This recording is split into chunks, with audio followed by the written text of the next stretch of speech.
Okay,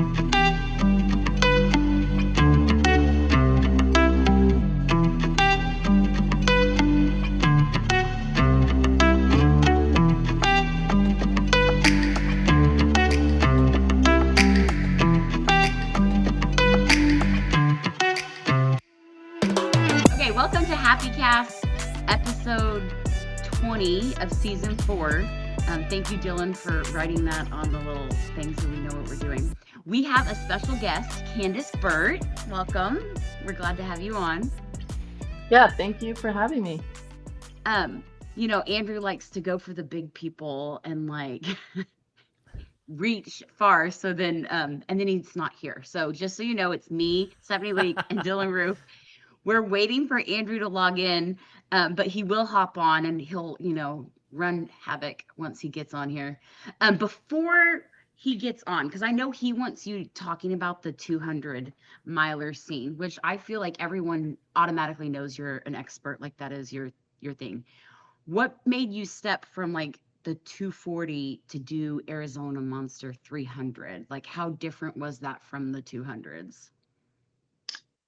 There's a lot of similarities. All the races though have typically been, the distance that they needed to be in order to get from where we wanted to start the runners to where we wanted to finish. And when we were looking at the Arizona race, me and my team, it was like, man, this is like 280.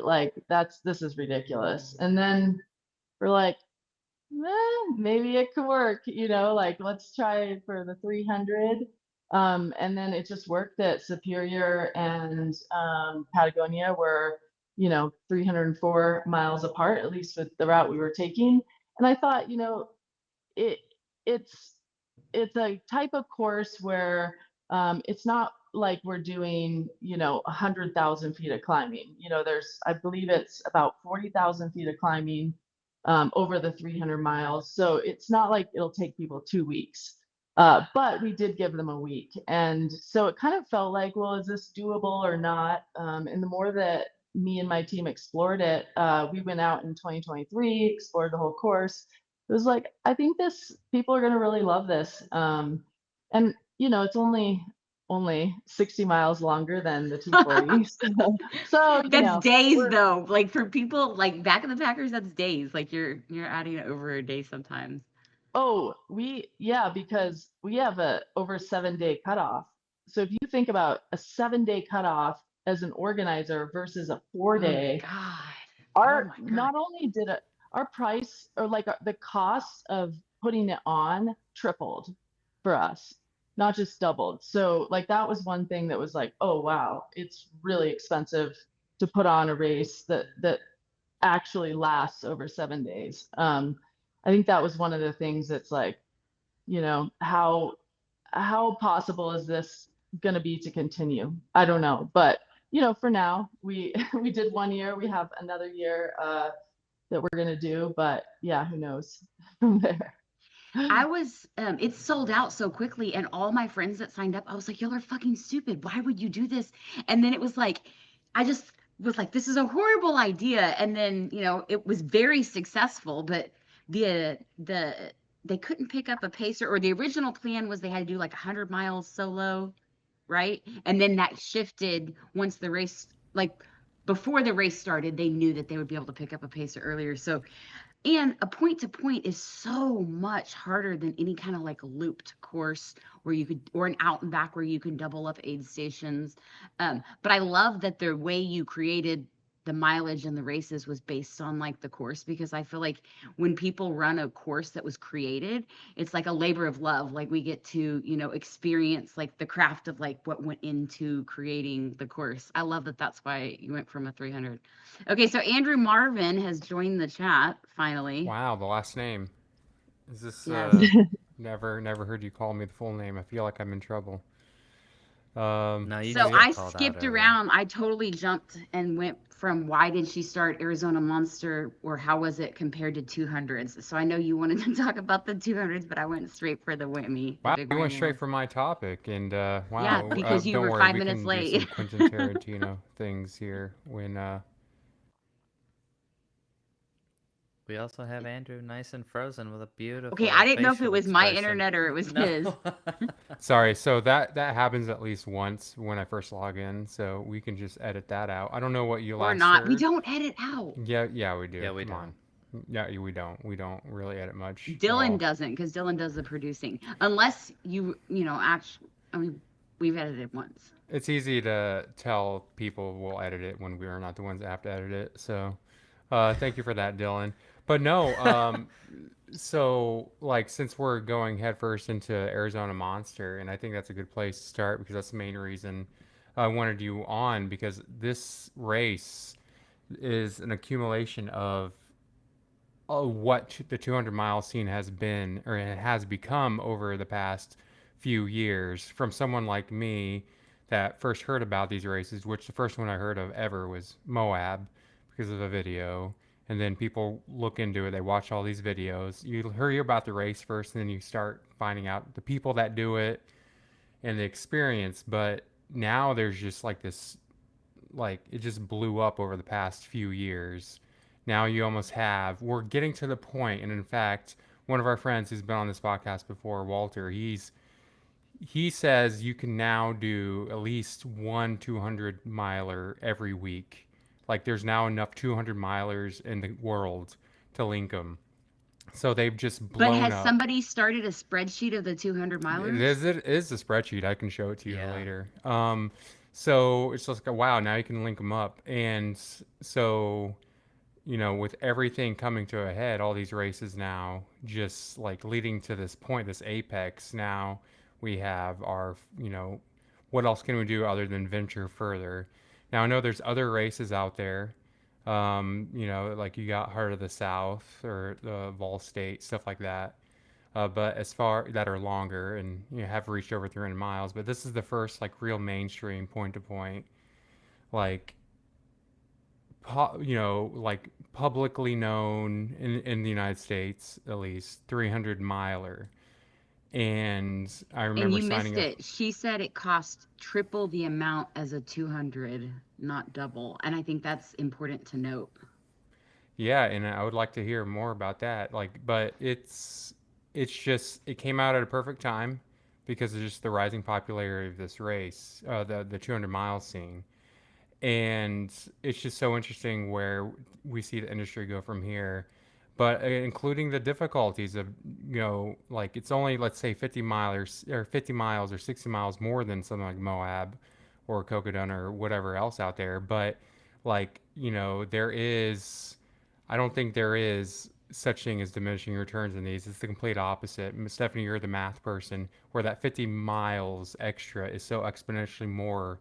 And on top of that, Destination Trails have been at the forefront. You guys are basically the reason why these races ever got this popular to begin with.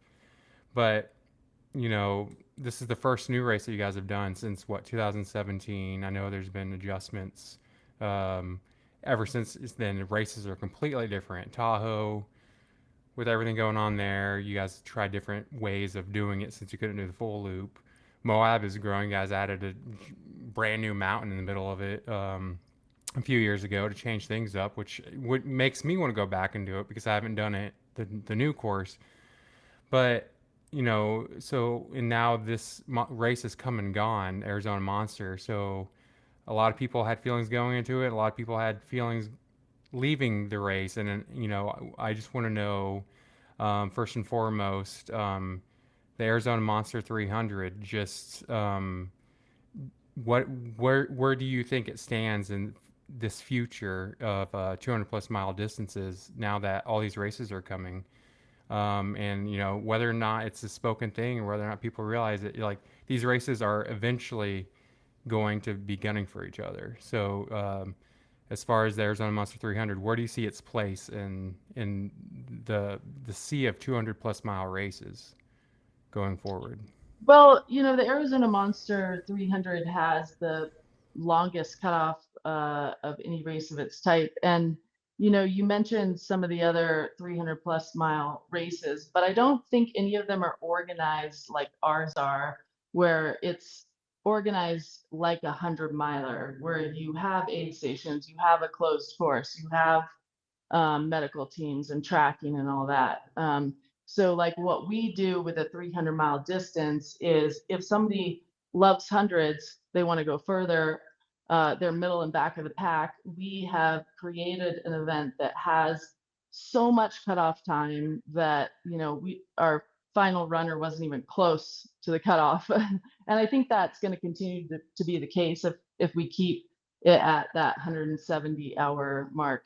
But the longer a cutoff is, the more expensive it is to organize as well, staffing and all that kind of stuff. So we've almost doubled the time of our first 200 miler, the Tahoe 200, which was 100 hours when we started it back in 2014. That was a 100-hour cutoff. So that definitely posed like some big challenges, like during the race that we expected and some that we didn't expect. So runners were spending more time at the aid stations, eating more food. There were just certain things that, we just learned so much. They're just totally different than a 200 miler, but a lot of similarities. So I think we were able to take what we know from the 200-mile distance, apply it. Unfortunately, I think, there are things though that we're just so different that, we'll have to apply them for year two. And especially like we always start races. The only time that we were doing like different start times for different runners was during COVID. It was necessary for the health departments. They didn't want a bunch of people in one group. For the Arizona Monster, we were required to do it for the Forest Service, and they just didn't want a bunch of runners affecting the through hikers, like all at once. But I think that the way we did the start just created a lot of people in one place at the same time, like athletes in certain aid stations at the same time, that just kind of overrun some of the first aid stations. So that was something we didn't anticipate that was problematic. I think for runners, it meant like the aid stations were overly busy and stressed early on, especially.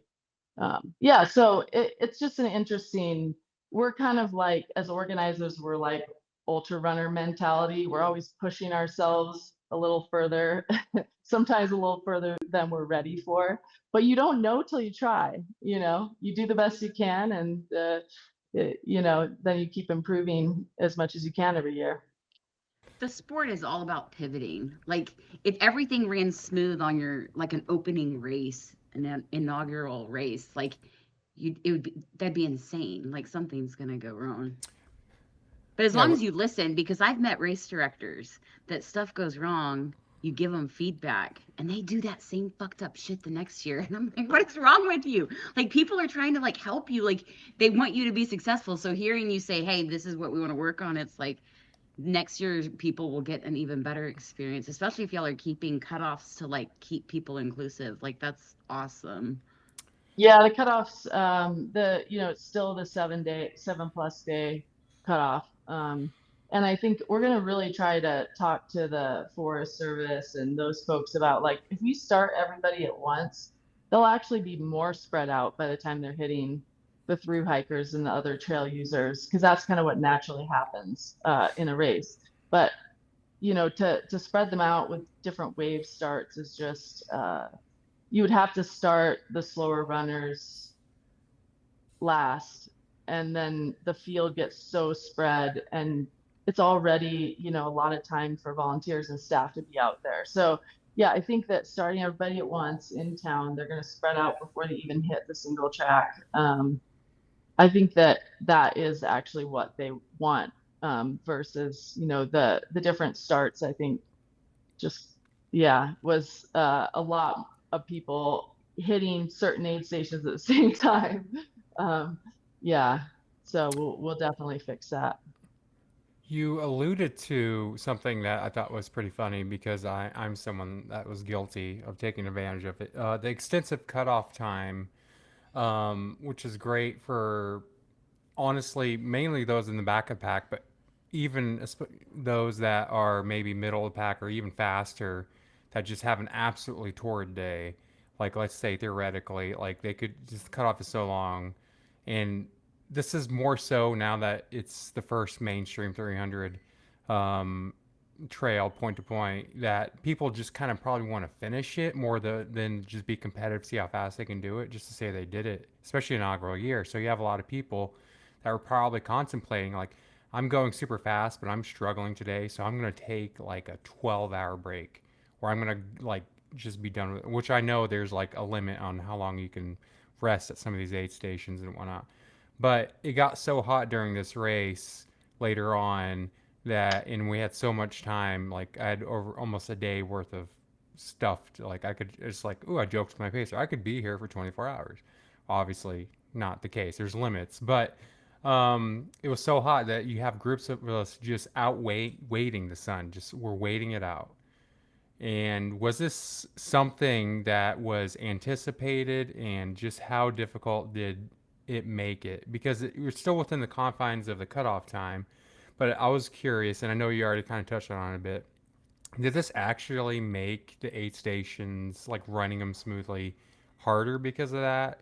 Because now you do have someone like me or parties of other people and their crew and pacers just going in for seconds and thirds worth of items. Like, was that ever an issue for you guys, or something that was not expected? Because, like, I thought it was quite funny. Just like I take a nap, I wake up, it's like, oh, hey, you're still here, and then, yeah, I'm going in for lunch, and maybe they just like sleep in their car an hour, a few hours, and just. So I thought that was pretty funny. So I was kind of wondering how big of an issue this was, or not an issue, but just like an obstacle, I should say, this was for you guys. Yeah, I mean, like you mentioned, it meant that we went through more food than we do for, let's say, a similar number of people for a 200 miler, and we accounted for um, the number of aid stations and the time, but we didn't account for people, like you were saying, taking more time resting at the stations and eating multiple meals. And sometimes that happens in the 200s, but I think that it affects the aid station less. Because of that, we had to resupply a little more than we expected. And then we also, I think that like the volunteers, like it puts some extra stress on them too. So yeah, it's something that we're looking at, kind of, you know, having more food is easy. It's more finding ways for it to be easier on the staff and the volunteers who are at that station, whether it's more pre-made stuff or that kind of thing. We may cater some of the stations next year. There's certain restaurants that can cater in a way that would be great and super easy for the volunteers. So we'll play around with that, but we definitely have some like cool ideas. We worked nonstop after the race to get feedback from, we were talking to aid stations, we were talking to different runners. I reached out to some athletes I knew, were in different parts of the race, so we could get feedback from there. And then more recently, we put out, the runner feedback. It was really important to know, like, okay, what happened on the ground, what worked, what didn't work, because we're getting to as many spots as we can, but a lot of the management needs to be at race headquarters so that they can kind of tell people, like, manage people.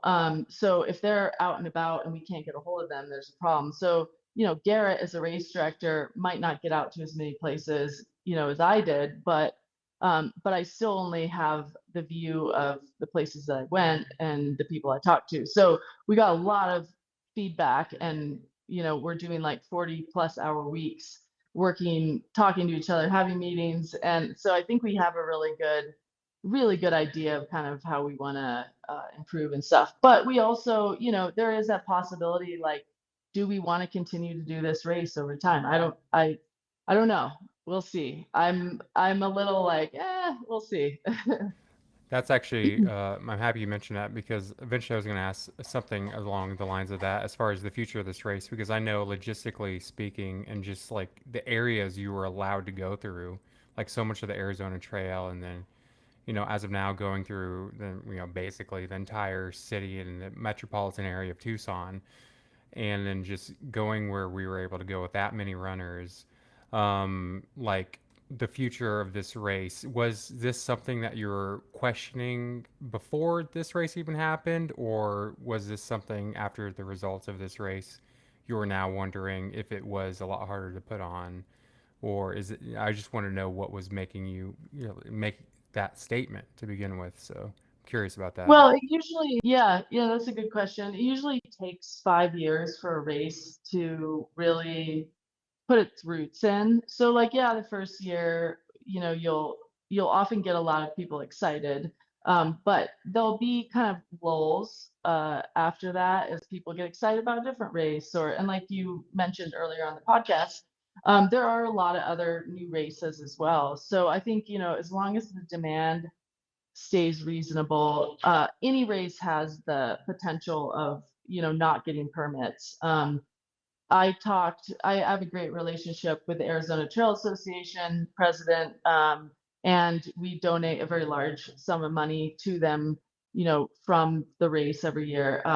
So we have a good relationship, and we understand what they want and kind of how to put on a race that'll support their objectives. So I'm not worried so much about permitting. It's more just, how much do we want to work, and is this a race that the community is going to continue to want? Are people going to want to go that far? I'm not sure. I think for us, it was very stressful before, during, and after. And I, like all of you guys, love running. That's really all I want to do. So the less I have to work to some degree, the better. But I'm also really enjoying like putting on events and being a part of the community, and that community is important. So I'm kind of weighing. It might just be the post-race like blues of like, oh my God, that was, you have to like forget how much work it was to put it on again. It's So still we'll see. fresh, like it's still raw on your mind and you get so much criticism, Yeah.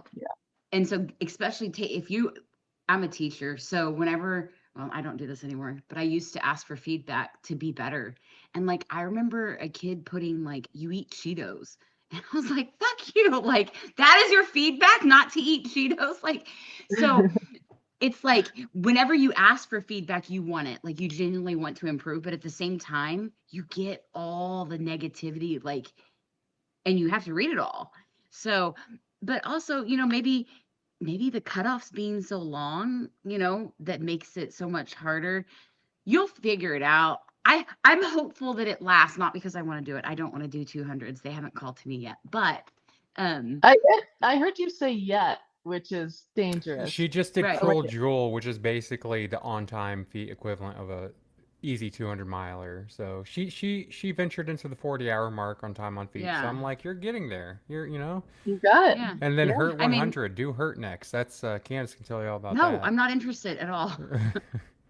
It's a horrible race. Yeah, she goes back no, every year. Well, it has a 36-hour cutoff, right? Yeah. Mine had 48 hours, and I was really happy with my comfortable 48-hour cutoff. 36 is actually a very tough cutoff for Hurt, because the elite runners barely get under 30 hours oftentimes, especially like the female field. But most men don't get under 30 hours either. A few, are just knocking it out of the park. And then Alyssa this year killed the old course record. I think she's in the 23-hour range, which is about time, but she's an incredible runner. I chased after her, but it was not it was not happening. I guess we got to ask. You will definitely be back next year, so I probably don't have to ask that unless you're not. But also, are you doing it for the running or another reason just to go to Hawaii? Like, if it's really that awful. My girlfriend Regina did it, and she's very fast, but she just squeaked in, I think, with less than 20 minutes before cutoff. So that said, close to cutoff. Yeah, I've been close, because there's years where I didn't train to be competitive, and I think like 33 hours. I was like, ooh, I better hurry up. It's getting a little scary. Not too close to cut off, but like close enough to be a little uncomfortable. So yeah, but still for me, the fastest is that I've done is in the 27-hour range. So I still need to I really want to get the 25-hour. We'll see. So the reason I keep doing it is because I'm like, I know I can win this race eventually, and I'm always getting second and third. I don't know. I'm like a good bridesmaid. So Wow, the bridesmaid of hurt. There's the title of this podcast, even though we're talking about hurt for there like 3 minutes. Always the bridesmaid. Um, so back to Arizona Monster, I'd like to talk a little bit more about that before we talk more about your involvement in just the growth of 200s in general. We mentioned a little bit about runner feedback. Just even unwarranted, without inviting feedback, people are going to give you some, and most of the time, it's the people that are the loudest are those that have criticism. Those that perfectly fine may not even say that. So it's just like Yelp or Google reviews, you know. It's like the loudest people are those that have something negative to say. But so that goes without saying that I'm sure the runner feedback had a lot of probably not so great things and some great things. But was there a lot of stuff you were actually able to take away from the runner feedback that maybe you weren't aware of beforehand? It actually was what we expected. Because Jess Green, who you had on the podcast, she works for us, and she and I had long conversations. She ran the race, so she knew kind of like, hey, here's what we have for the 200s that is like what people expect in your standard. And I didn't feel like, the race matched that with certain aspects. So like one thing that we really want to improve on that I wasn't aware there was a problem with were the sleep stations. They need to be bigger, they need to be better, and there needs to be female tents. I guess Jess got to spoon somebody, in a tent or something. Wow, So so lucky guy. I definitely am very open to do not take any offense. Like I want to know, okay, what happened out there? Um, there's a lot of things that I've handed off the organization of. So if they didn't go as well as we wanted to as a team, I kind of know like, hey, how come you didn't think about adding more sleep station supplies when we bought $50,000 worth of stuff in December? Or those kind of questions came up, and I don't think you can ever expect anybody, any race, any person, any employee to always know exactly what to do. But like what we always just try to do is improve from where we're at. And I know that the team that I have cares so deeply about the runners, the races, in a way that like I think is really unusual with a team of people working for a company. Like they care so much. This is our life, and so like if they might have forgotten one thing to order ahead of time, they feel worse than I do, certainly. But we kind of looked at everything and just said, hey, here's what we want to improve on. And I think that going in, our intention, like we have good intention, we want to put on an amazing race, and we really felt like we had the background and tools to do it. And I think that we actually did put on our best inaugural race. But we had like the weird internet like trolling that happened that I've never seen happen for any of my events. But I think that was really distracting to the fact that the team really did an amazing job. And yes, there's definitely improvements that we're going to make. Yeah, so I had another question, but I'll speak to this real fast. The trolling, um, I was in the middle of the court. I'm in the middle of the race, and I try not to use my phone, but I think it was like third day. Just open it, like I'm in the race, and I'm seeing people like again in the grand scheme of things, this is a very very small percentage. So like it's nothing in the grand scheme of things, but it's just like so jarring. It's like, oh, there's trolling going. I'm doing this race. There, what?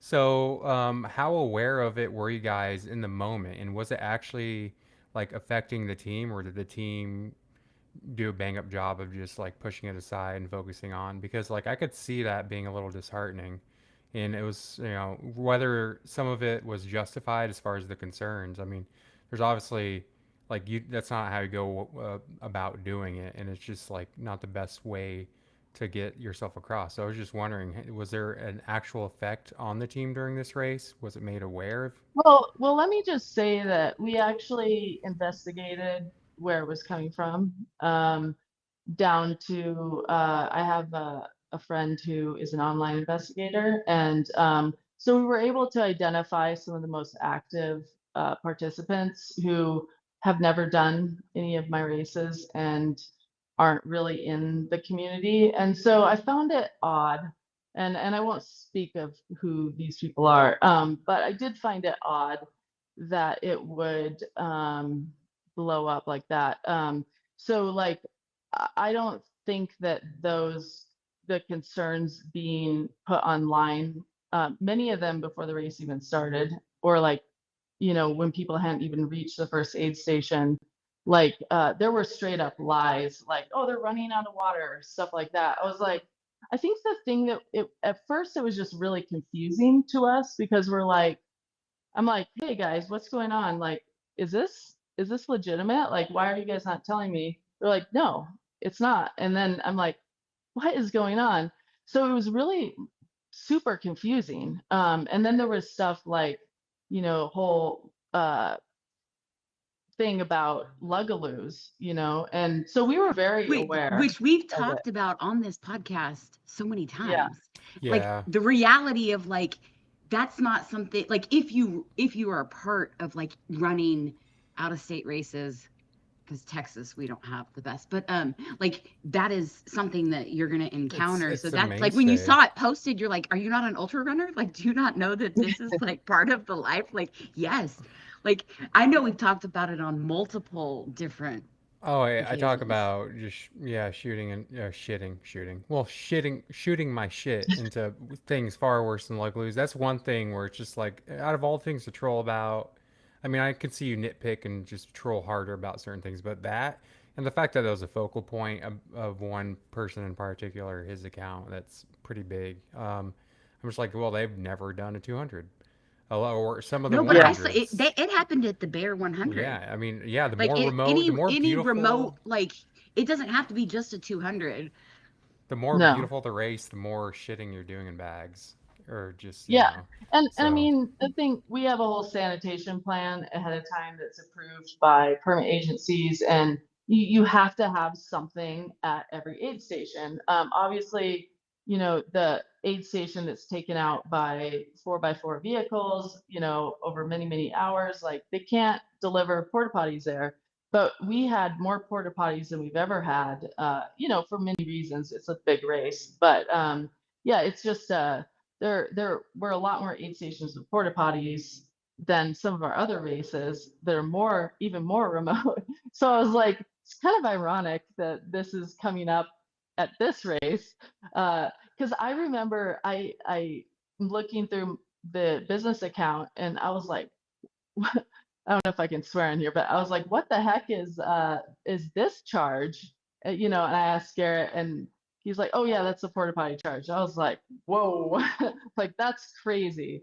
So I mean, it's just like as an organization, you know, we had a ton of porta potties. So it is kind of funny, like the online stuff that was happening during the event was not, it didn't, at least to me, didn't seem spot on. I think that one of the aid captains, and we've talked to her and we've gotten really good feedback, she wasn't aware that they were going to have a lugaloo. And that was something that she was uncomfortable with. So, you know, talking to Brian about coordinating the volunteers, and he does that full time. He's a full time employee, like so that he can work directly with these folks. Like, hey, you know, if we're gonna have Lugaloo somewhere, we got to make sure that the aid station is cool with it, you know, because it's not for everybody. And we can always move those volunteers to another station if they're like, you know, because there's going to be a certain amount of stuff those folks need to deal with at their station, depending on what they have on site. Now, were any of those aid stations that maybe had a Lugaloo or maybe had some logistical like shortcomings to begin with, like maybe one of those or ramen and resupply aid stations, are any of those aid stations for the next iteration of this race? Are they are they able to actually be upgraded? Like, or are they actually that difficult to get out to and supply? Like, is that something that can even be beefed up in any way? Some of these aid stations without a porta potty or without like maybe the same like amenities as other aid stations? Well, you know, the porta potty versus Lugaloo, we had the porta potties at all the stations we could deliver them to.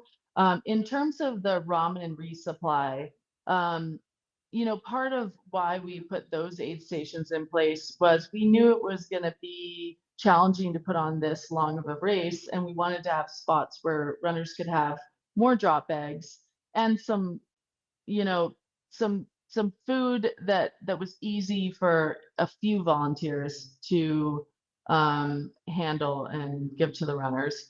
And that allowed us to do a cheaper price point for the entry fee for one. So we didn't have, you know, a, a ton of full service aid stations. Now, to your question, I think it's entirely possible that if runners want those stations to get, you know, kind of ramped up, it's definitely something that I would be willing to look at, you know, because I think that there were runners doing the race that maybe didn't read the manual very well and didn't realize some of the stations were supposed to be light like that. Um, so, you know, you have a runner manual and you hope everybody reads it and understands. I think we also could have communicated that a little more beforehand, kind of what that really meant. I'm sorry, but people that don't read the manual, you are going into it's a man thing. Like you're going into a 7-day event and you don't read the manual. That was the other thing when people Yeah. were posting about that. I'm like, I think Andrew said it too. It's like it was in the manual. Like everything y'all went into, they knew exactly what was going to happen. And then, but as a teacher, I know they don't read it. You can say it, you can read it, and there's still going to be some guy that I'm saying it, some man that gets to the aid station and is like, why is this one not catered? Like, Yeah, and Yeah, for sure. it's yeah, it unfortunately is usually a man, but thankfully I carry so much useless shit in my pack that I just act like each aid station's never gonna have anything and I never have a problem. So like I carry 25 pounds sometimes. Some of the longer stretches, you know, especially later in the race, it got really hot. So like everyone's rationing water, and I'm not joking. Like, just I wish you could see it. I'm sure you saw maybe some pictures or photos. Just everyone huddled up under a canopy, trying to just outweight the sun. So I guess this edition of Arizona Monster was held in the beginning of April, and it actually started off relatively cloudy and cool.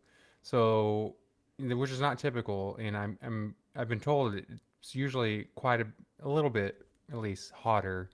But I noticed that you guys moved it back a bit. Was that intentional? Like now it's in Um, late well, March. for one, April can be anything, and typical is anything. Like it really is. I've done the Arizona Trail in March and April, and you guys could, well, you did get snow. That is actually typical. But I will say that it was colder than I expected it because it I was freezing. I was like, why didn't I bring more jackets? Like I'm thinking Arizona, I should have known better. So I do think that's typical. Typical could also be, you know, 95 degrees, although that would be on the unusual side for that early in the month, but it's entirely possible. And I think the thing that people realize over time with these kind of events is that um, or what happens that's really cool as an organizer, and I've seen this happen. People the first year are like, oh my God, you know, the weather and the heat and the pavement through Tucson. I hate it, I hate it, I hate it. And with Bigfoot, oh man, you guys should have seen the first couple years, people would come through that finish line and be so angry at me. Like, I can't believe you made us run through this. there were so many logs down and the marking sucked on that part. And they weren't like wrong at all, but it's like people start to over time accept like this is the race, this is the challenge. And here's the thing, like you guys don't want it to be easy. You want to be able to complain about this stuff. Come on, you know it. Like we love going online and being like, oh my God, it was so hot and I almost died. And, you know, like hopefully you didn't almost die, but like we love bitching about how hard things are. So like over time, I think like assuming this race continues and we're willing to put it on, registration is open if you guys want these challenges, but it will get accepted. Like people will be like, oh man, like this is what this race is. And so I think this year people are going to debate like, you know, is this okay? Like, do I want to do a race like this? But over time it will be more accepted. And I changed the dates because my boyfriend's birthday is on April 7th. And I feel so bad. Like I started dating him before the race, or like a year before, but we had set the dates before I knew his birthday and before we started dating. So I just was like, you know what? Like it would be way better if we didn't have the stress of the race. So that's the reason, actually. That's actually a pretty shocking and romantic. Respectable. Yeah, wow, that's like commitment. My God. Let me see if I can get Regina in here. And would you move your own damn race, your own livelihood, just for my birthday? It'd probably not. So another a comparison I kind of want to make, you know, as far as whether or not this race will continue for whatever reasons you have, you know, another race out there that takes place in Arizona, the Cocodona 250. Like if we remember, it took a while for it to kind of just blow up. Inaugural year had some issues, a lot of issues, and we had friends do it from our area in DFW, and you know some of them felt like they almost died, and you know numbers didn't get big until recently. It took a few years. So like, do you look at any other type of race that that is similar to this, and you just look at the trajectory of it, and is that kind of your hope, like maybe this will just take a while, tweak some things, and it has the potential to take off? Are you really asking her that? Like Yeah, 100%. like started the 200. Oh like, yeah, but just I don't like, think she looks to other races and says I want to take the same direction. You're always learning, no matter what. As a medical professional, we have to tell our patients every day, hey, we're still learning. We don't know everything. But just like, as well, like you can look at your competitor or just Andrew, see the what an trajectory asshole of things. question. How's that an asshole question? No, That's a an good asshole question. How's that an asshole Dylan, question? what's your opinion? Is that an asshole question? I didn't say, I gave an example No. of Cocodona. I'm not saying compare it to Cocodona. I'm just saying that You said, was... do you look at other races and want to be like other races? No, I said, do you look at other races and look at the trajectory? Like, pull the recording. Pull the recording. I said the word trajectory. We can edit this out if you want, Stephanie. No, we're not. We're Come not at editing me. it out. I'll answer it though. Okay. I'll answer it. Yeah. Oh, so first off, we have noticed, typically a race can be popular at first and then lull and then become more popular over time as you build kind of that reputation. And because I've been putting on 200s for so long, it's easier for me to sell out a race that distance because people are looking for, like, oh, there's a new one. We kind of know what it's going to be like. And so I think for that reason, when we've added new races, it has been easier trajectory wise. I knew Cocodona would become very popular because, it's organized by an amazing company. They do a really good job and they're building it out in a unique way that it is different than how we do it. Like with all the media and all the live stream, they have the ability to kind of put on a very different kind of event. I don't think one is better than the other. Not everybody wants cameras following them around all the time or, a live stream going for X number of days. But I do think like there is a need for this. It's a really cool evolution, I think, of the sport. It's showing something that hasn't really been seen, on media. So I think it's really amazing, like what they've done and built, and that they've been able to come in and innovate in their own way. So I certainly it was fun to kind of watch the race this year, especially as the media on it really exploded. And yeah, no surprise, I don't think, because it is an organization that has, the roots and the trust and the financial ability. Probably it's the biggest company of its type in the United States for sure. Yeah, so yeah, they have a great ability to put on a really good event. And so yeah, I'm surprised it actually took as long as it did for them to really sell out. But I think that was because of COVID. They got hit. They were supposed to hold it in 2020, and it got delayed till 2021 because of COVID. But COVID pushed us all back, Yeah. like in everybody, right? In every way. So yeah, I think, with the Arizona Monster, it's more like I don't want to lose my team. And I don't want to ask them to do too much either. So it's going to be a matter of building the community. And I know over time, the biggest thing isn't selling out the race, it's building a community around the new location that involves, nonprofits that you want to partner with and support, how they may be able to help, but how you're helping them. So we never want to build a race that's not an important part of the community that it's in, and kind of integrate it into that. So yes, we have to make some kind of a living, but at the end of the day, it's far more important that we are making an impact in a greater sense. So I think if we can do that, that'll be motivating for us to continue. It's a beautiful answer and a good answer to my very simple question of do you look at other races and their trajectories Her goal is different. and see if Arizona Monster can, hit any of those trajectory, because I was not inviting any other conversation, Stephanie, but thank you for calling me out. She gave a wonderful answer and a very detailed one.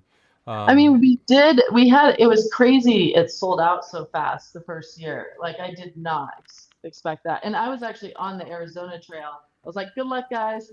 I was trying to set an FKT, and I got a call at a certain point, and Garrett was like, I think it was day one, the number of signups on day one. And I was like, what? That's insane. It was ridiculous. Yeah, I was in Zion doing the Zion 100 miler and signed up for that when I was doing. Yeah, I'm just like, how'd that race go for you? Okay, we'll move on from that. Ended up having to DNF that one. Took a nasty spill, but hey, I got to. He finishes his 200 and 300s, so. I don't finish any other distance, except that one time I couldn't breathe in Tahoe for a bunch of reasons. Yeah, we don't. That was a nightmare for me. So last year. Yes, that was a nightmare. We'll find out in the future if that'll happen again to me. Hopefully not. But so the Arizona Monster, I did it. It was overall course profile wise, there's harder things I've done, but the type of environment is unique. It is an actual legit desert, and I was even like, oh wow, this is a desert. I don't know what I expected, but we're getting the desert and it's very hot and just the dry heat. So when you said that you were surprised that so many people were signing up for it, was it because of stuff like that? You were surprised people were willing to get themselves into something like that? What was the main reason you were a little shocked by it selling out so fast? I just think that's not typical. It usually takes a while for a race to build up, excitement around that. I think it was that reason, the distance, the sheer distance, slightly higher price point, but we tried to keep it as low as possible. So I think it was, people would describe it as it's expensive, but not as expensive as we expected. So for us, it it was necessary to have it be at that level, but it was also, are people gonna sign up for a race like that? I don't know. So more just, I'm always doubtful too. Like, I think no matter what registration's opening, I'm always like, yeah, it's gonna flop. I don't know what, it's just, I think that I try not to get complacent on like, things are always going to be perfect, but at the same time, yeah, I think it was unusual, for a race of that distance, certainly. I've never heard of one selling out that fast the first year. Yeah, it was definitely generated a sense of FOMO, and the build up leading up to it, like, was amazing. So thank you for sharing stuff about the Arizona Monster. We're gonna switch gears as we get near the end of this episode, get you out on time. But like overall, the whole Arizona Monster experience, if you're willing to speak on behalf of you and the Destination Trail team, if you were to grade yourself on a scale of 1 to 10, how the experience went for you guys, would you put a number to that? You mean like like like as a team, like how all the issues and everything, just like how well do you think it went for you, the whole experience? I mean, it's hard to give yourself a grade because I know that going in, we felt as though our T's were crossed, our I's were dotted. Brian's like, "Hey, we're great on volunteers." We ordered 400 volunteer shirts, but there were just things that like we could not anticipate. Mm-hmm. So there's more. Well, maybe that's not entirely true. Maybe if we I just like we didn't know so many volunteers would cancel or even just no show. That does happen. We have a percentage that we overbook because it happens at 200s. But I think that when you have a week-long event, it just multiplies, especially in the last few days. We had 4 volunteers no show at one of the later aid stations and never even let the captain know. Um, so there was stuff like that. It's like, how do you know that's going to happen if it's way higher numbers than for the 200? I think knowing what I know now, I would just multiply things, problems that you normally have by a larger percentage. So, I mean, based on like the effort we put forth, I think it was a high grade. I think that I would like to go from, if it was 1 through 10, I would like to go from like a 6 or 7, on what I want the race to really be like, to a 9 to 10. I don't know if it's possible to always get a 10, but I think that there were definitely things that we identified that aren't the way that we normally want aid stations. Like, we don't want them to have to resupply multiple times. We want the aid stations to feel like they have plenty of food. And then the more you're sending out trucks, the more folks you have who, are just volunteers that are busy doing deliveries instead of could be doing other things. But we do have a bunch of people who are just delivery drivers. So, you can only ask so much of people though. So I think that we can do a lot better job with anticipating like these things. And then probably next year there will be new things too, because the weather can vary. And one thing I wanted to say, it's a desert. They have had a huge drought. It's usually really green and like a ton of flowers. So I was disappointed that you guys didn't get the experience of like the really lush desert that the Sonoran Desert can be. And I think that was a surprise to me. It looks kind of like the way it looks before, monsoons hit, like, in the winter, not how it normally looks in the spring.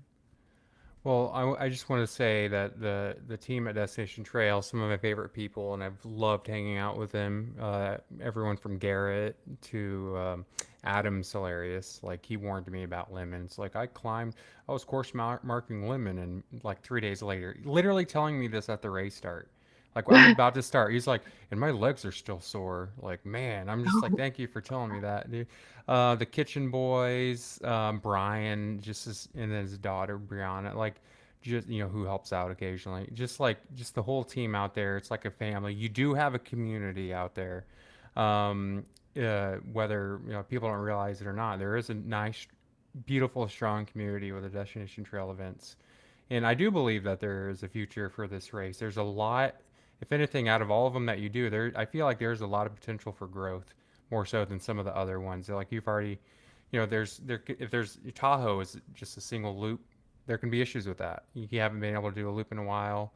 Moab is, and Bigfoot. Bigfoot is as wild as it gets. I'm sure there's only so much you can do with Bigfoot, especially with the reroute last year, where we had to do outback, outback, outback.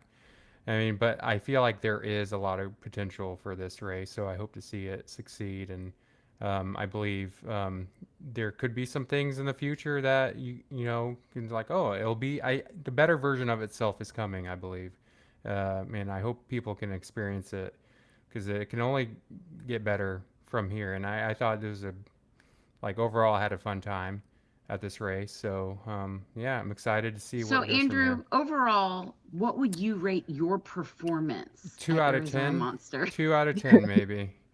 Just Stephanie squirming at some of my questions here, which I thought were pretty softball. Just I just feel like asking questions. someone to rate their self Their on like team- the just how first do year you they think- do something. Well, yeah, that's how you It's- grow. but- You have to rate yourself and see how do you get that number. I know, bigger. but we've It's talked an about so arbitrary many number. bad things. Can we celebrate the good stuff? Yeah, and we're getting to that because I didn't Okay. expect us to hang on Arizona Monster this long, but you started with it because I was Well, off yes, the air because for everyone 5 knows about minutes. the 200s she does. We want to But hear It's yes. a about long race. It's a long race, and there's definitely a lot to talk about This with is, it. I'm happy you were able to speak with us a lot about this because the future is bright and you've had a huge place into it in the development of the 200-mile scene. And I know with the upcoming Colorado Skyline, I believe it's called, or coming up in next year or whenever that's going to be available. Oh my word. Okay, we like to sponsor races, but we can't afford this one. I'm just going to throw that out there. Well, There's only 38 females. Are you talking about Monster? Yeah. Because we're Um, scared. Women are scared to sign up for the scary thing, to do the big scary thing. We can talk about this. We can do another. We can fundraise to get yeah, a woman out there. we can do it. You know what? Yeah, let's Yeah, we'll why do talk you off the guys- air. We'll Why go do ahead you and try guys that. think that there's fewer women doing? Because I love these kind of things, although I'm not doing them because well, I think there's enough 200s that I'm actually thinking about doing the one in July in Colorado, the Summit 200. Thinking about it.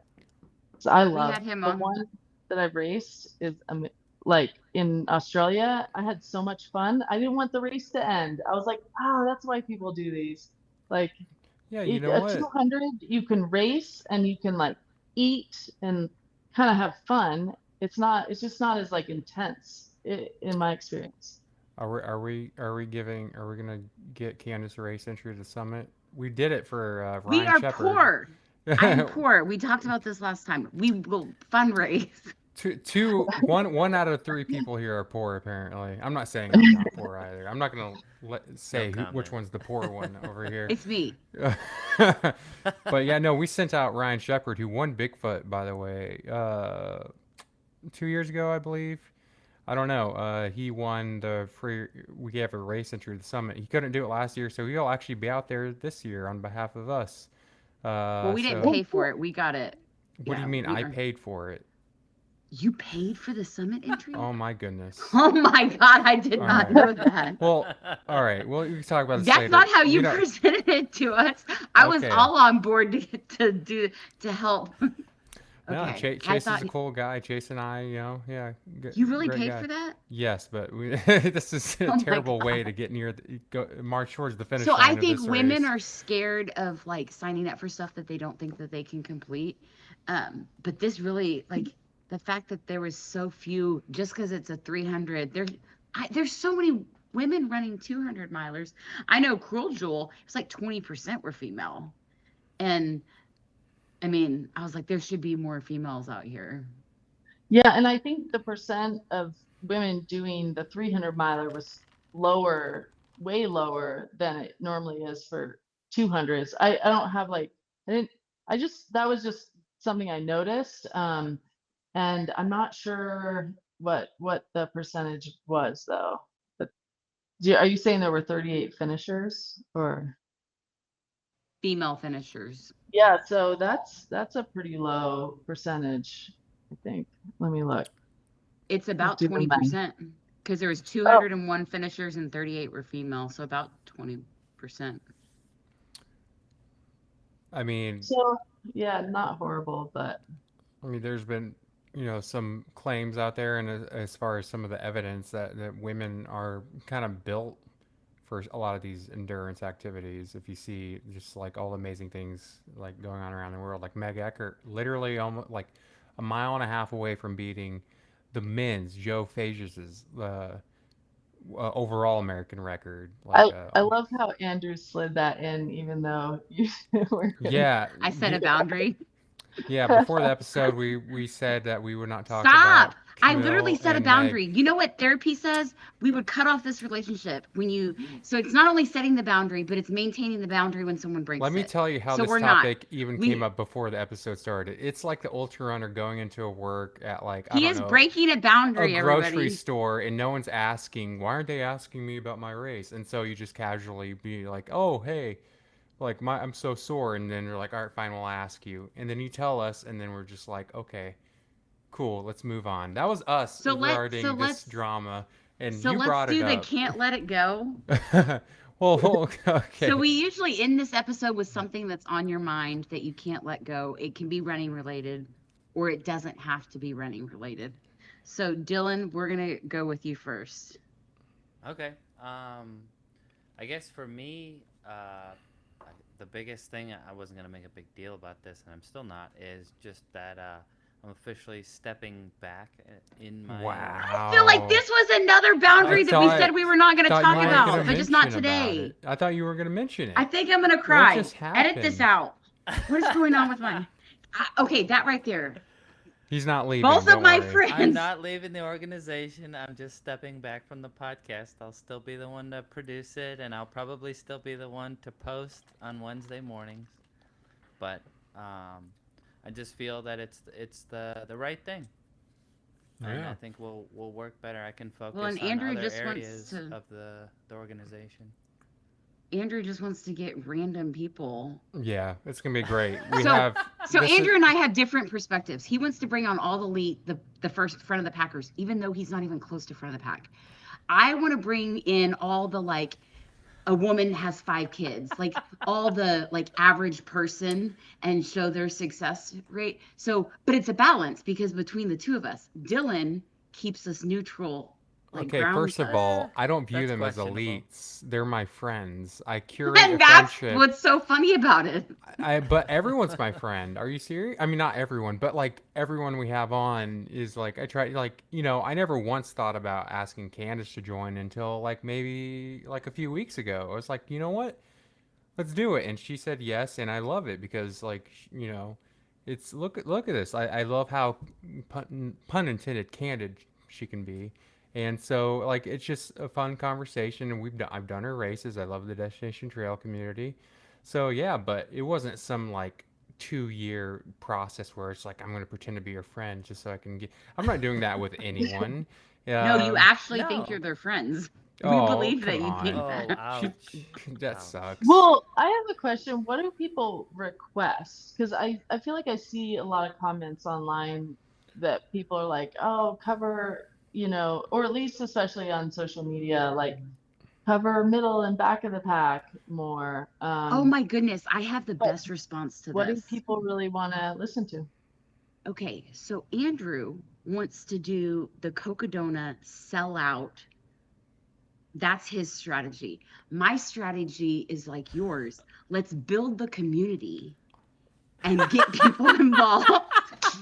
What the? That was fucking good. Did you just compare this to Cocodona? I did. After you just listen. Wow, I like it. No. She's got a point.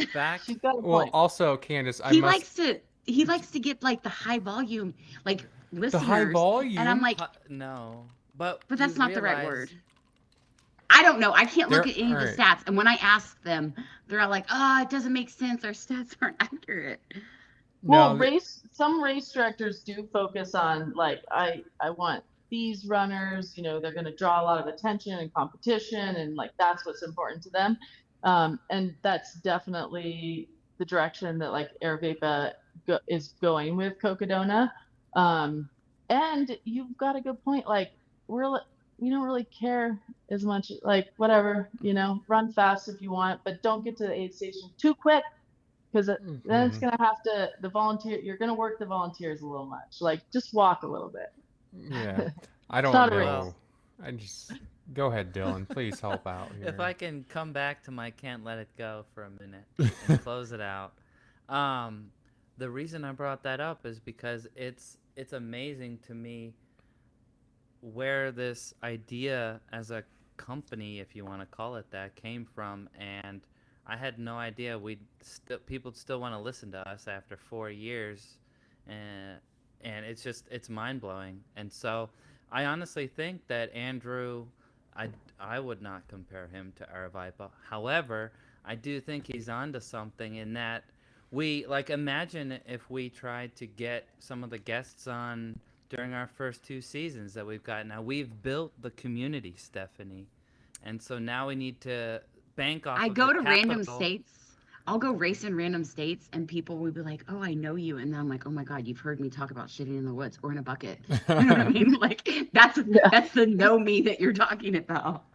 Yeah, and so that's proving my point right there. And that for me, it's more of a passing of the baton, or I don't know, just shutting up and staying behind the curtains. Where Yeah, he's still around, man. He's still part of this He's still company. around. for We're not sure. replacing We were him. not We a are not. We were podcast absolutely. first. No. Andrew may try to put a call out to replace him, but we are not Yo, replacing let me Dylan. tell you, thank you guys. I put a call out. Who wants to be a co-guest host? And so many answered. So I like this co-guest Oh host my lineup coming. God. We got a I'm gonna sick go get on the collaboration. Instagram account. We got a sick collaboration coming up soon with Mr. Distance to Empty himself. Okay, So wait. I'm He super- scheduled it with. Okay, wait.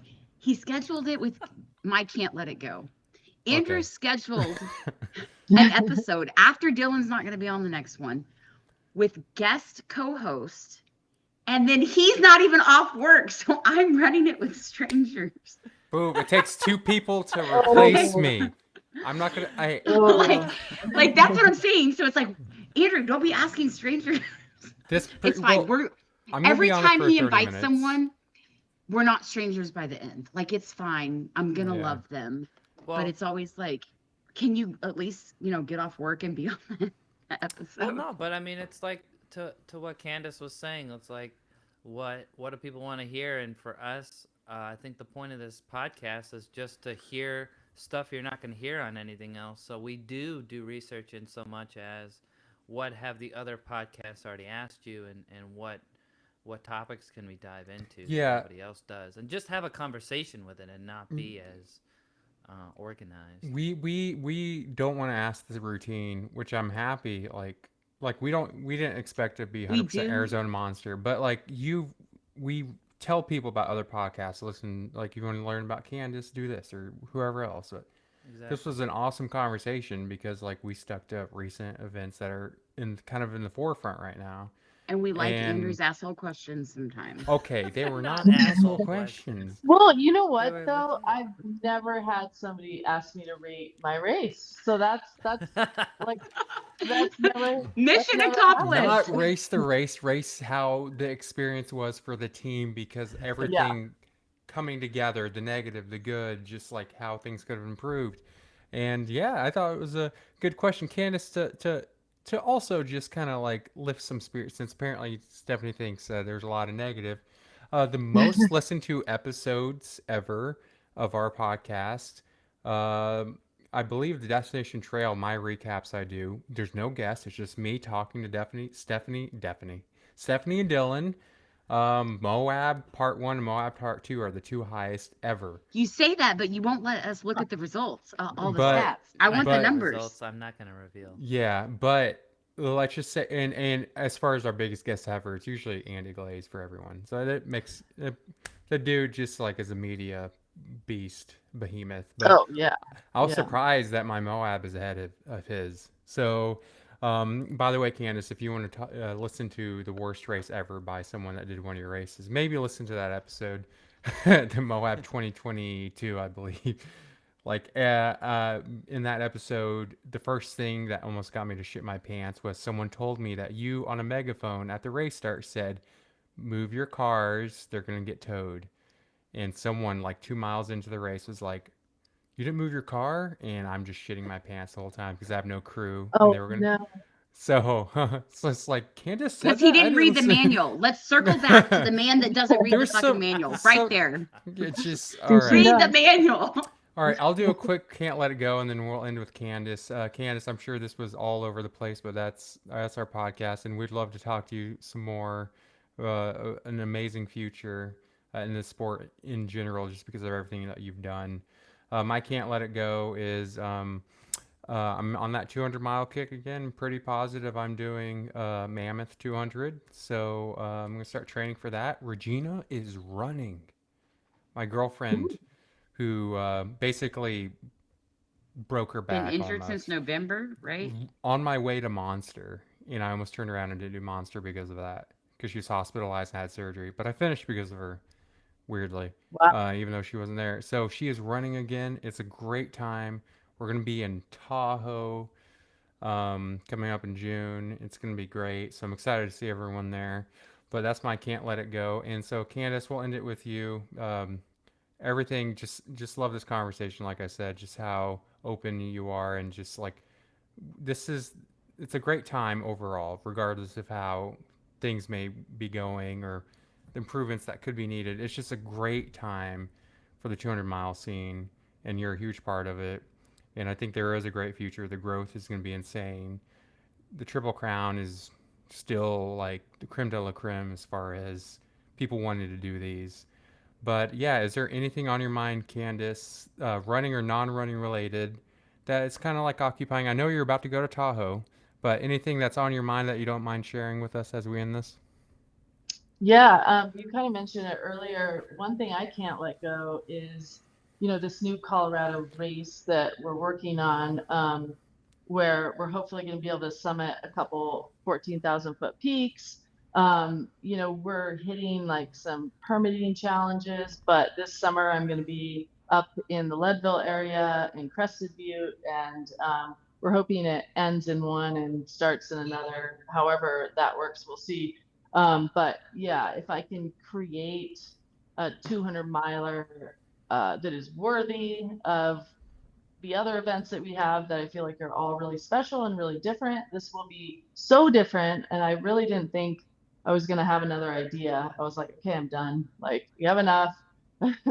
But this Colorado race is just, I've got the bug and I got to get it done. We've got to make this happen. But it may be a while before.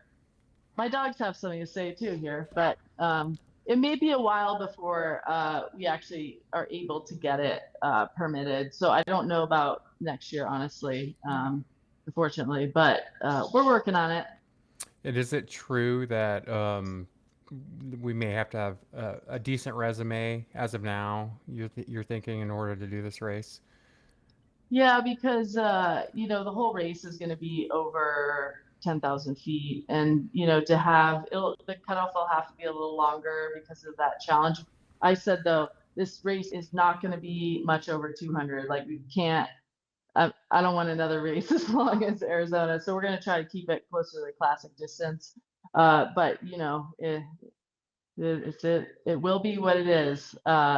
So yeah, I think that it's definitely something to be excited about, but right now it's just, yeah, I don't know. The permit agencies, so like when I first created the Tahoe 200 in 2013 and I was in contact with these agencies, I'm getting a very similar response that I got in Tahoe in 2013 and 2014. They just don't, these areas are understaffed, and they don't really want to be troubled with another event, even though they're the Summit 200 is a cool course, but it's not point to point in the way that this course is. So like, I think there's room for more events, and this is going to be a little more in the higher mountains, why we call it the skyline. So yeah, it's just very different, but they're trying to kind of play it as like, we have enough events and we don't have the,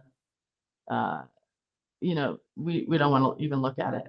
So it's a challenge, but I've been called a bulldog when it comes to permits. So we'll see. I know I can accomplish it. It just might be a process. Yeah, something tells me that I would never want to mess with you. I agree with whoever said those things. But thank you so much for joining. Just one last question. Candice, personally for you, is there anything that you're looking forward to doing this year? I am trying to decide right now kind of what my big ventures are gonna be. But as of right now, I am signed up for the Leadville 100, considering the Summit 200 or maybe a Colorado Trail, either FKT attempt or just for fun attempt in July. So I have my youngest daughter just graduated high school and she's taking the next year kind of off. So it's more of a family focus, for me, like until she's off and going to school somewhere. So I'm kind of putting some of the stuff in the back seat. So we'll see. But yeah, I'm looking forward to, family time, and hopefully I'll get some adventures in there somewhere. And I will say, if you actually are seriously considering the summit, not that it's another reason to do it, but we will be there volunteering. So, oh, cool. That is another reason to do it. There you go. Yeah, come visit Colorado. We have family there, so it only makes sense. Again, thank you so much for everything that you've done for the community. Thank you for being willing to talk about some of the ups and downs of the Arizona Monster. And I implore everyone to, there's tons of podcasts that Candice just talks more about everything that she's done, her world records, her FKT attempts, the time that her foot literally turned into a gremlin on the Arizona Trail. Like, it's just that bulbous thing. That was insane. Volcano. That picture lives rent free in my head. One of them. So I didn't know a foot could do that. But thank you so much for joining us. We really appreciate it. And Dylan, since you made it public, we're gonna miss you on this podcast, even though you're still here.